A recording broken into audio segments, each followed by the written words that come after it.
Okay,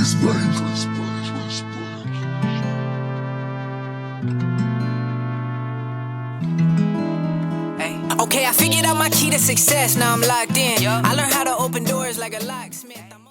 Welcome back. You're now locked in with DK and Atwood. I'm Atwood. Killer to my left, DK. Welcome back. Welcome back. Is that Mace? Are we singing the same song? Rapper? No, Welcome we're not. I was back. just singing. Oh, okay. Welcome back. It feels like I've been gone for so long. You know, I just missed you weren't last here week. last week. Yeah. Well, you've been gone twice in like the past month, going to Florida. Mm-hmm. My dog, got our dog trained. Yeah. Right What's up outside of with that? Tampa. She better now? Way better, dude. Like, we've been on like a couple walks. So we have a Belgian Malinois. So if anybody knows what a Belgian Malinois is, they're intense dogs. You know. So with her, we've had her for a couple years now, and we've had some basic training with her. You know, some basic commands and stuff like that. But you know, us falling slack on her training and everything, she's always had this knack for wanting to kill other animals or other dogs.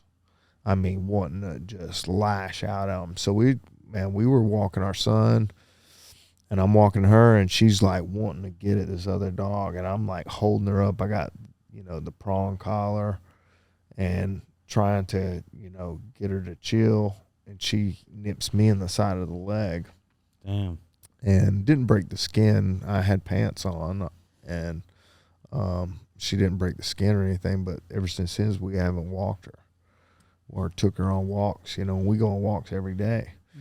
And so it just got to a point. It was like we went and we got to get her, you know, worked on. So we sent her down to this place and for 4 weeks.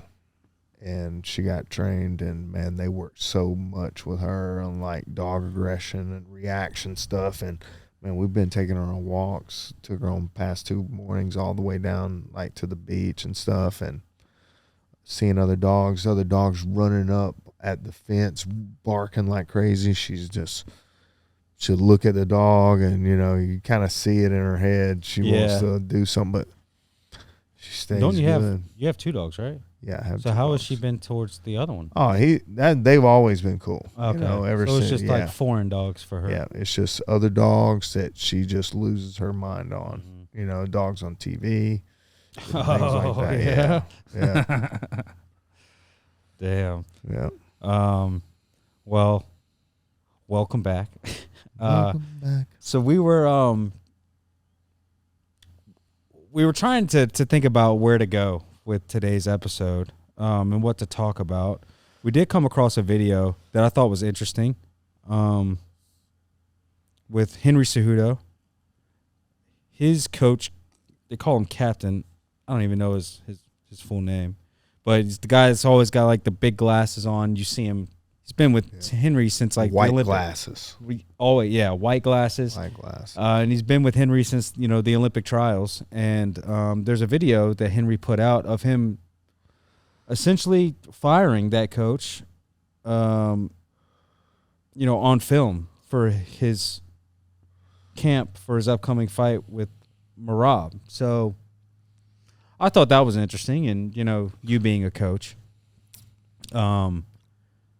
I'm just curious of like how you would feel, right? Like if somebody that you have helped build from the ground up got to that level, and then did that, but not only did it, but did it on camera. Like, because me personally, and everybody's going to react differently, and I find myself to be a, you know, very cool-headed these days, at least, very cool-tempered kind of person, right? But that would make me want to fight, dude. Because that just feels like very disrespectful. Yeah, man, it's a weird feeling, you know. Sometimes coaches and students and coaches and athletes, sometimes they lose connection, man. And I get that, you know. And sometimes relationships fall apart because of it. I've been there many times, you know. And I try to do my best to try to, you know, be there as much as I can for, for those guys. But sometimes, I can't be there as much as people want me to be because, I do have a family, and I'm trying to, be there more for my family these days. And, when I was younger, I was traveling all the time. And I mean, going to bars and just shithole hotels and stuff like that. So now it's like I owning a business too. I have to, be here a lot. And we were just talking about how I'm going to have to not leave when everybody else leaves to go to a fight, and I'll have to like fly up on my own, and which stinks, you know what I'm saying? Like, so anyways, it's tough, but people's direction are different, you know what I'm saying? So I'm a weird dude. I have a problem getting rid of a lawn person that I've had ever since I bought my house. I was like, and it's a dude that, trained here. He took care of my lawn. He started a lawn business, and I was like, man, dude, like, you can take care of my lawn. I'll be one of your first customers. I paid him monthly for years. And, I didn't have to get rid of him, but I was like, I have more time on my hands at the house now, and I can take care of the lawn myself and different things like that. But I felt some type of way about telling him I didn't need him no more. Yeah. I get that. You know what I'm saying? So it's like, I have a weird feeling, with getting rid of people or losing a connection with people. But sometimes, some of my students have been with me for a while. Austin's been with me for a while. Josh has been with me for a while. Sometimes, they have their own dreams in their head, and, I have my own dreams in my head of what I want to do too. And, I want to be there for them, their career, and help them out as much as possible. And so sometimes I can see where I get, I get focused on other things, and not necessarily their career. And fighting at that level, you need somebody to focus just on you. Right. So that may be a very similar situation. It might be that his coach has a lot of different athletes now that he's coaching. Yeah. He's got other studs in the UFC still that are up and coming that his attention is on to, and Henry Cejudo is kind of like, he's there, but he's not. Let's be honest, Henry. He's not who he once was. He's on the back end of his career. Exactly. Yeah. Right. So, who knows? Where it's going, and that's usually what happens when guys get on the back end of their career. They want to find some new and bright and shiny thing. This seems the right way right here. I need to get somebody that like cares for me like my coach used to, but. All in all, your coach still cares for you like he did 10 years ago when you were just coming up and you didn't have a pot to piss in. Right. You know what I'm saying? So it's like your coach knows your style better than some new coach that's going to be coming in, taking a place. They know your game plan. They can talk to you, and you can hear their voice perfectly out of everybody out in that whole entire stadium because you've been listening to that same voice for over 10 years at the loudest stadiums in the world. But you think a new coach is going to tell you something better. You can't teach an old dog new tricks, man. Right. I'm saying it right now. I've been there. I've tried to do different things and be, I'd go down to Mississippi for a week and train down there, and I thought that was fun and that was nice. That was a new style. I wanted to, go down there multiple times, and but that wasn't who was going to be with me in the ring, That's not who I was going to be coaching me from the sidelines, It's tough, man. Yeah, and not only is that coach and student connection, everything you just said, but you also get to know them. You spend a lot of time with that person through their highs and their lows. You get to know them as like a brother, right? And I feel like, to me, you get them. Being in a fight is probably your most vulnerable time of your life, man. I agree. You know, because I can see how scared that person is. Mm-hmm.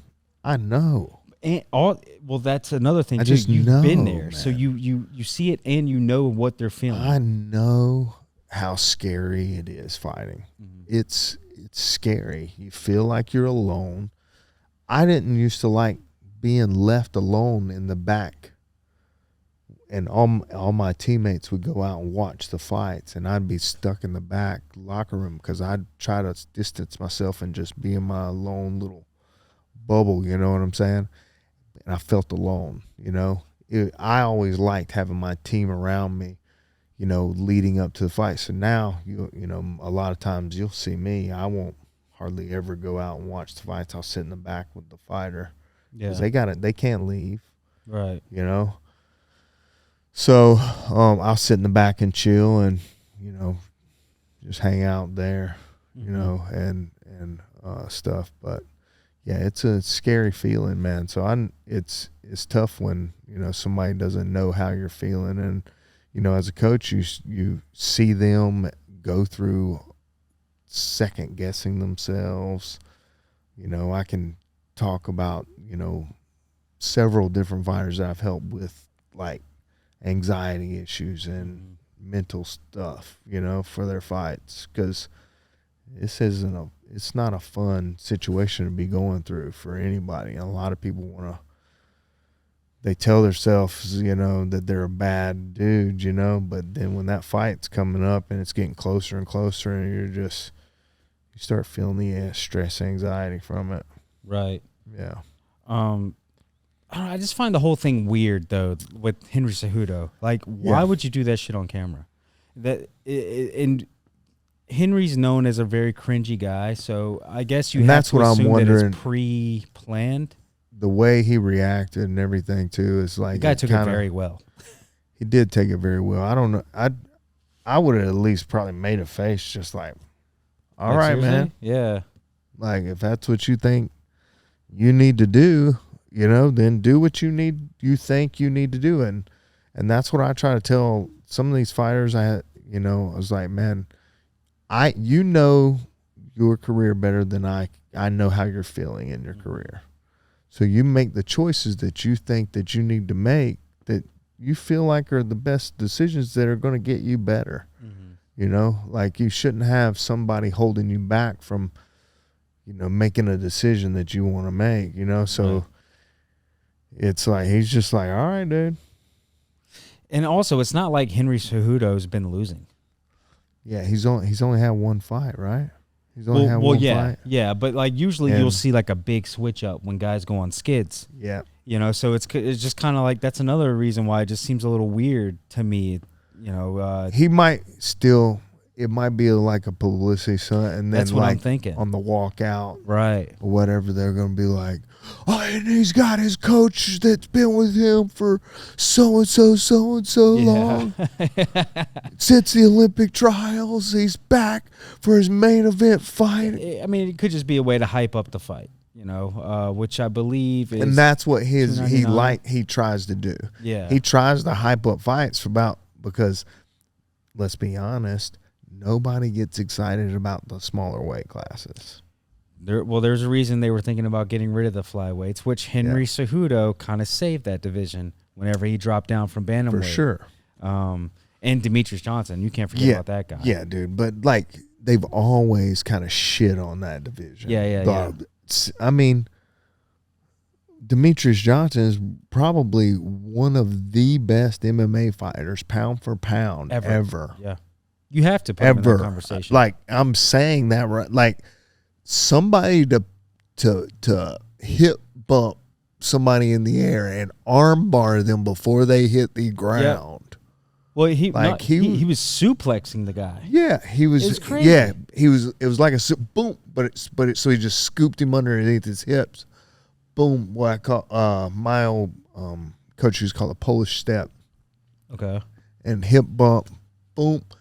And then he just let go and armbar dude in the air. Who did he do that to? Was it like Ray Borg? maybe. Man, I don't remember. It's not. Well, my point was he didn't just do Something it to like a that. scrub.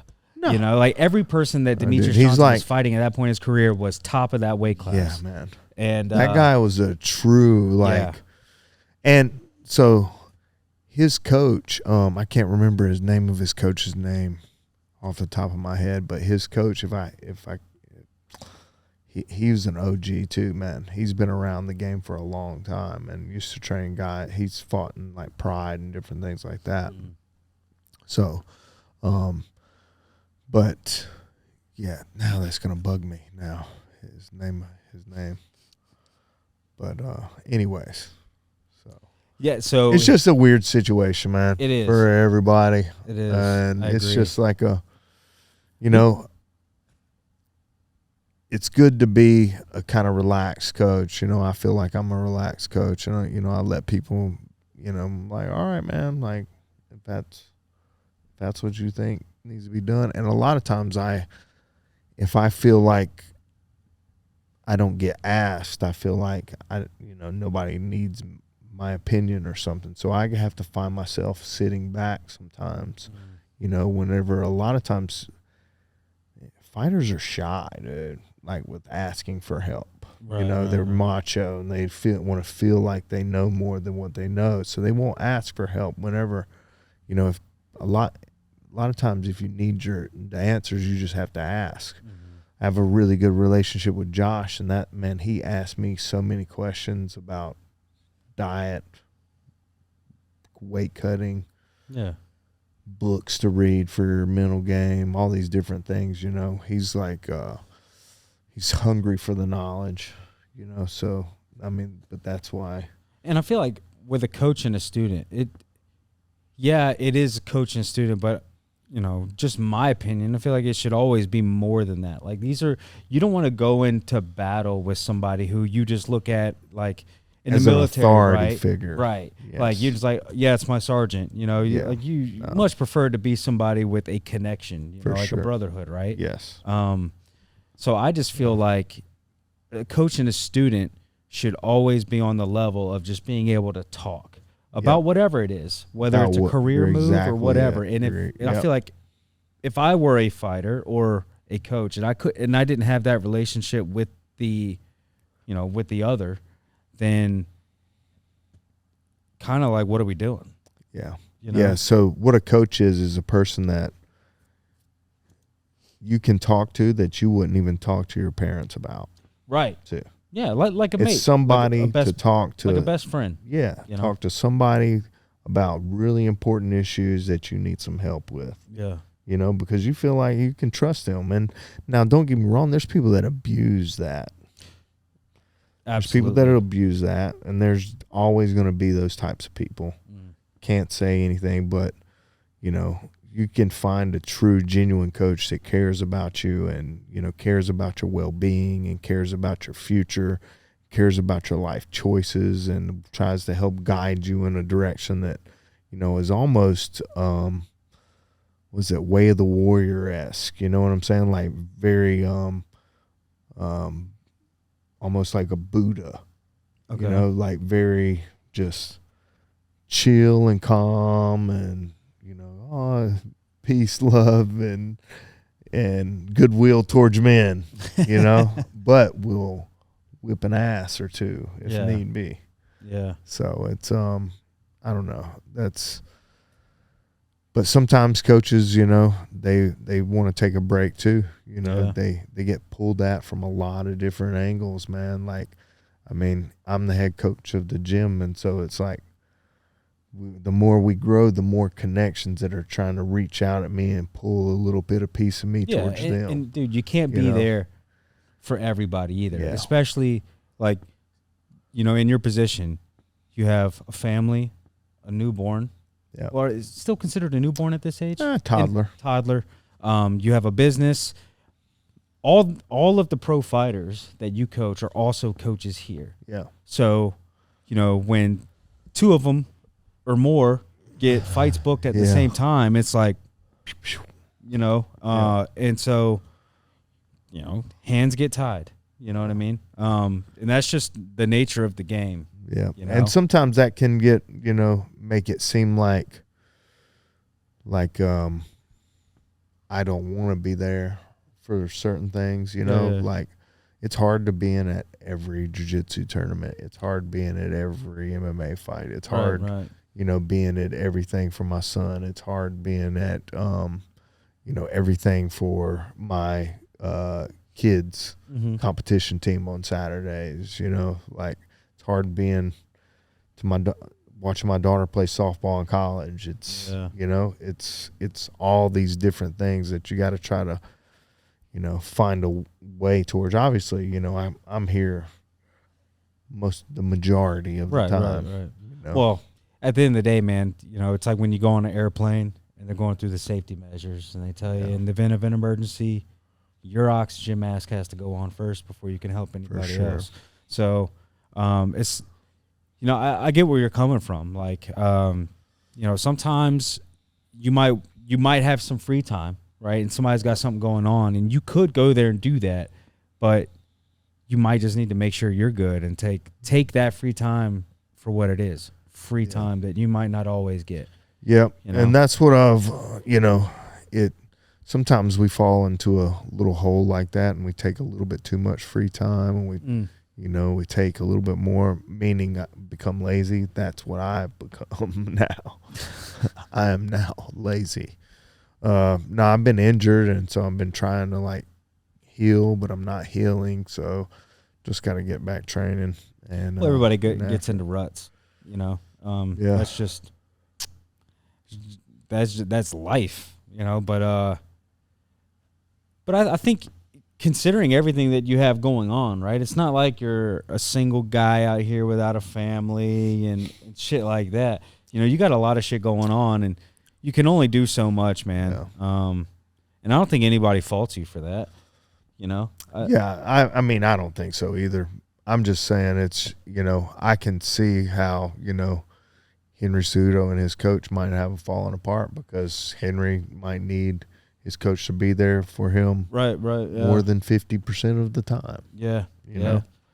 And so, and maybe his coach is like, listen, man, like, I'm not going to be traveling to Phuket, Thailand with you for, you know, a 3-week training camp or something. Mm-hmm. Who knows if he's doing that? Yeah.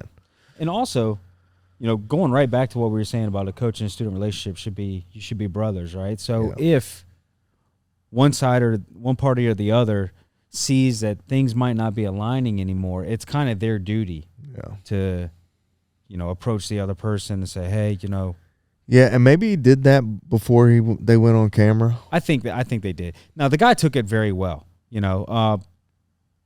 Because it was cut out and spliced a little bit. You know I'm sure it was edited. And edited, boom, degree, boom. Yeah, and they kind of, so who knows, like, his real reaction.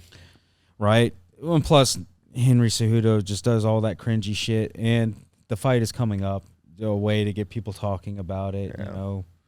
So that's more than likely.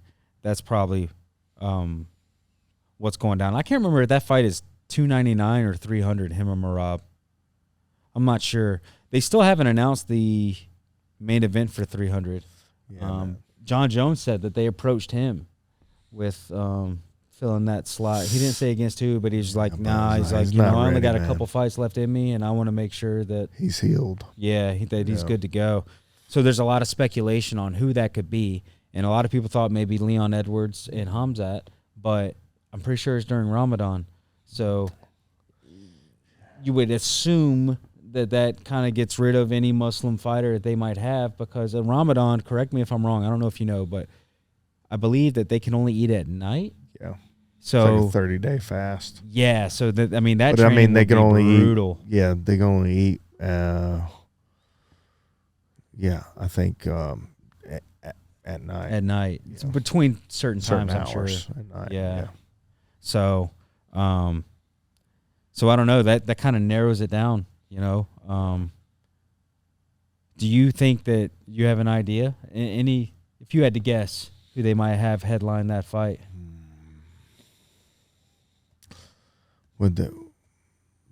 It could be in any weight class. What's Connor doing now? What's he? I don't think he's even scheduled to. He'll be fighting this year, Dana says, but it won't be at 300.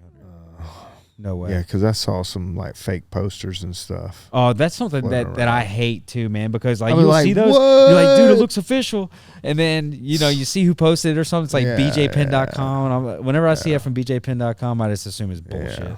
Yeah, it sucks. Yeah, I don't know, man. They got to do something big for 300. It's got to be. It's got to be. But then you look at the card, and then $299. You're like, I don't think damn. Leon Edwards is big enough. I think he could be big enough. It just depends on the dance partner, But then the ones who, like Bilal Muhammad, again, Ramadan, and he deserves the next title shot if you ask me. But who do you give it to over that? Like over Bilal. Yeah, I don't know. I don't know. It almost you feel like it has to be a title shot too, for 300, and then all those are kind of like. I tried to think about it this morning. I was like, man, I really don't know. It could just be like it doesn't have to be a title shot. I guess it just could be like a sick matchup. I don't know, man. It's they're going to try to do something big. They're going to wait. They're probably, who knows, man. Imagine if they have Francis Ngannou back. Right? Who would even fight? I don't know. It's fucked up. Man. Now, I did read they have Francis Ngannou and Tyson Fury in the main event in an MMA fight. Yeah, I mean that would be interesting. You know how many MMA fans would be pissed though? I think Dana might have hinted at announcing it at the 298 press conference, which is, I believe, we're shooting this on Wednesday. I believe it's tomorrow, Thursday, when this will drop. Okay. It's usually when the press conferences are. So we'll see. We might be close to finding out. But still interesting. In other MMA news, fuck. It just left my mind.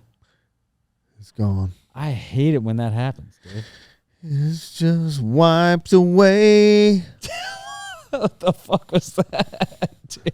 I don't know, man. I have to sing sometimes when I have this microphone in front of my face. Oh, something we can talk about is so we've reached 500 subs. We're a little bit past that now. We reached it a couple episodes ago, but I didn't want to do the drawing until you were back in town. Yes. So I had told people that they could, either comment on the YouTube video or on the Instagram post. So I have the names in my hand. Not a whole lot of them. Got the names in my hand. Which makes it easier for me, But I'm going to let you do the drawing. There wasn't a lot? Huh? There wasn't a lot? No. But like I said, makes it easier, So I'm going to put them in my hat. And they're all folded up very small into the same size. So there's no way. And plus he's drawing, so he doesn't even know. I don't even know, man. Didn't even know you had any. Yeah, I wanted to you was surprised. To be as legit as possible. Legit as possible. So the only way to be legit is to actually put them in a hat when you draw names out of a hat. Right, and then you can just shake them up. Shake them. Give it a little shake. Hold on. Oh, a little shimmy. All right, not looking. Okay. All right, and the winner of the 2024 500 subscriber award. I thought you were about to say dollars. Goes to Nick Schaefer. Right on. Nick actually had a very good. Nick Schaefer. He had a very good comment. Cool. I think that I could be wrong, but I think Nick might have been the one that said we should do like a round table for one episode of a person from each belt. Okay. And kind of just have a discussion. I like that. That is a good idea. It's a We'd great have to have idea. more microphones, but yeah. Well, I can only plug 4 into this, but we could have like a microphone. We can just do 4. We can have 2 people on one microphone. Yeah, that's what I'm saying. Yeah, 2 on 1. That would be except for ours. Yeah, right. We're not sharing. No, it's our fucking podcast. Come on. We bought these. Yeah, right.